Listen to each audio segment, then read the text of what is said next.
Hi, my name is Megan Rinnebaum, and my case study country is Peru.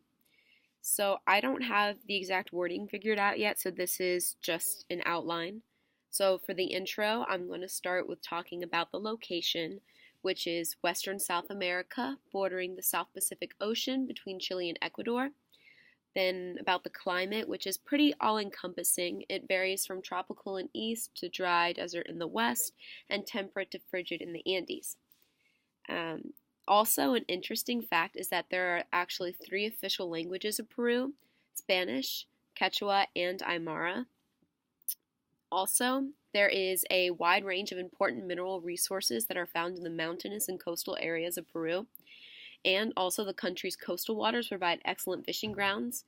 So, Peru is the world's second largest producer of silver and copper, and it has one of the highest GDP growth rates in Latin America due to the mining output increasing significantly in 2016. I also wanted to mention a little bit about Peru's production of the coca leaf, um, and it's the world's second largest producer. It's pretty much estimated that at there was 380 metric tons of potential pure cocaine in 2015. And finished cocaine is shipped out from Pacific ports to the international drug market. And with this, I was going to talk about the issues that it can pose. So then I will be talking about Peru's history. It's very rich and dynamic. Some major points are including the Inca Empire, which was from 1438 to 1532, pretty short lived. Um, it was located in the Andes region and they had great military strength. However, the Spaniards invaded and the empire quickly fell due to the Spanish weaponry and disease. The greatest site left behind was Machu Picchu. It's located in the mountains of Cusco, and archaeologists believe that it served as a royal estate of a sort for the noble Incans, and it's a UNESCO World Heritage Site today and one of the seven wonders of the world. I have visited, and it's absolutely incredible. Um, and then some more history. Peru declared its independence in 1821. Remaining Spanish forces were defeated in 1824. And then after a dozen years of military rule, Peru returned to democratic leadership in 1980, but experienced economic problems and the growth of a violent insurgency, which was called the Shining Path. It was a communist terrorist group that brought great disaster to the nation in the 1980s and slaughtered thousands and created a huge economic downfall. This was what I wrote about for one of my case studies. Also, President Alberto Fujimori's election in 1990 brought a decade that saw a dramatic turnaround in the economy and a significant progress in curtailing guerrilla activity. So for the intro, I would also like to add photos in the background of the landscape, climate, landmarks, and etc. So for the body, I'm going to be talking about the theme is kind of tourism, religion, and festivities in Cusco, Peru. So for the first topic is tourism from Module 5, Globalization and Tourism. And I'm talking about kind of cultural negotiation in Peru. So for this, I have my case study. I was just going to hit the main points. So basically, as the world has become more globalized, people are craving an escape from their fast-paced urban lives. They are looking to experience the authentic qualities of exotic and historical places. And many people living in these places that could offer this kind of experience have realized that they can profit from it and have created a tourist enterprise to provide the visitors with the experience that they're hoping for. So the example that I provided is in Cusco, Peru. And with its deep Incan history and ruins in Machu Picchu just a hop and a skip away, it's no surprise why many have flocked to visit this ancient city. I myself have seen the tourism that occurs in Cusco and the immense profits that the city makes off of the tourism. And I kind of question myself, what is this culture giving up to be able to provide tourists with this authentic vacation? And after learning about cultural negotiation in the textbook and through the lectures, it became kind of clear that they are giving up some of their culture, really. And for example, like in order to appeal to the visitors, the city made many changes, such as changing the name of the city to Cusco, which is a different spelling, Qosqo, to relate closer to the Quechua pronunciation, and encouraging people in the city to speak Quechua out in the open. The city also played up to tourist expectations by performing festivals such as the Festival of Inti Raymi in honor of the Incan winter solstice. Um, and However, there are instances where conflicts occur over this cultural negotiation. So in this documentary, Gringo Trails, the the writer Peggy Vale discusses the consequences of tourism on the places they occur. But not only can it displace cultures, but it can also distance the culture from its roots by focusing too much on appeasing tourists and making a profit. Also, new technologies adopted by the native people from visitors have also changed the way that people live and carry them further away from their culture. Um, but the good part is that the Peruvian government is considering these negative aspects, and they are thinking about setting some boundaries as to how many tourists may visit and to what extent that Cusco can cater to these tourists. So for my second topic, I did my case study on religion, which is I'm talking about the Cathedral of Cusco and its representation of syncretism in Peru, which is the combination of many cultures or many religions into one place. So, syncretism plays a huge role in the lives of everyday citizens in Peru. And not only did I choose this topic because I witnessed this blend of culture when visiting, but also because religion is so prominent in the country that I yearned to learn more about its roots, basically. A really good example of this exists within the cathedral. So, when one walks into the structure, there hangs this painting of the Last Supper.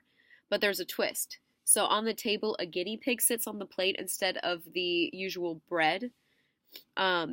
This painting was definitely conceived by an Andean deeply influenced by European Catholicism, who retained a significant share of his cultural heritage. So guinea pigs are native to Peru and are eaten quite frequently in the country, and they are an important symbol of the Peruvian culture, one that has blended with European religion to form this mix of civilizations that we find throughout the country. And if I find enough time in my actual presentation, I'd like to include the limerick, the poem that I wrote about the cathedral. So for my last topic, I talked about the festivities, Module 12, Popular Culture. So I talked about the Festival of Corpus Christi. It's held yearly in June in Cusco, Peru. The phrase Corpus Christi actually signifies body of Christ in Latin, and the festival itself celebrates Catholicism and the religion's belief in transubstantiation. I was super interested in this topic because I would love to witness the festival myself one day.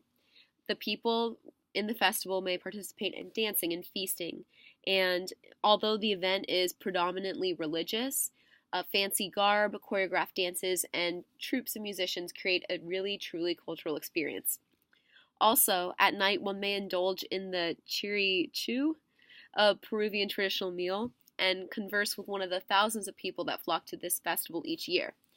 Peruvians come from all over the country to take part, and the types of food prepared displays this diversity because signature dishes are prepared from several different regions across Peru. So basically, each year, this festival draws more and more people to Peru and to Cusco, and as the celebration grows larger, I believe that it will soon become one of the most distinguished and beloved festivals across Latin America. But this also kind of ties back in to the cultural negotiation and really what is Cusco and the people living in Cusco giving up to throw this festival for the tourists, although it is incorporating a lot of Cusco tradition. And for my conclusion, I wanted to address how Peru is the same as the rest of the countries in Latin America. One being the social movements. A lot of countries have experienced social movements. The one that we have had in Peru is the Shining Path that I talked about earlier.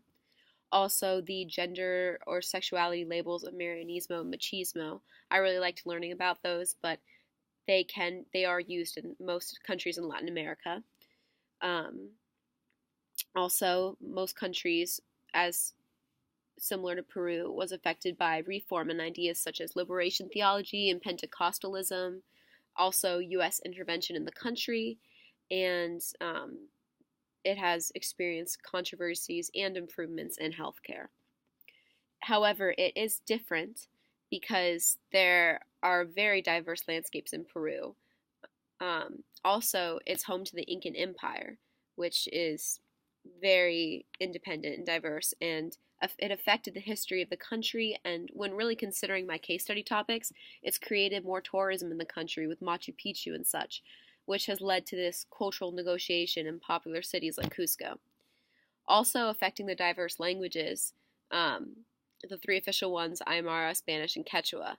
It has one of the highest amount of official languages in all of Latin America. And it also makes the country more exotic and interesting to tourists, but also makes it more difficult to communicate when visiting Peru as a tourist. So when addressing the future of Peru, I'd like to think that the economy is improving steadily since the difficulties in the 1980s. It has one of the highest GDP growth rates in Latin America due to mining output increasing significantly in 2016. In terms of gender equality, Peru has seen new programs that hope to increase opportunities of entrepreneurship for women, and attention is being placed on increasing the number of female private sector workers, which has already increased by nearly 1 million people since 2001. Also, poverty and unemployment levels have fallen dramatically, and access to healthcare has improved.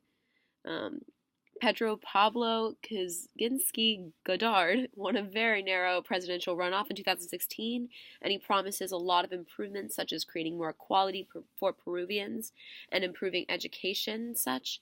So hopefully he will successfully accomplish these goals. And lastly, before taking this course and completing this project, I honestly was pretty oblivious when considering the social, political, economic, and religious histories and current standings of Latin America.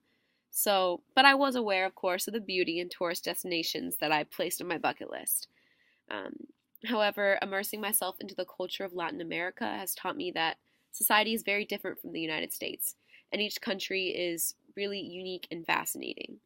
I find myself discussing the concepts of Marianismo and Machismo with my Spanish teacher and engaging in political discussions about U.S. intervention in Latin America with my dad. So expanding my knowledge about this region of the world has been incredibly thought-provoking, and I'm super excited to continue my studies in this area. After this, I plan on making an ending statement, something that will kind of like be thought-provoking and something about my studies in Cusco.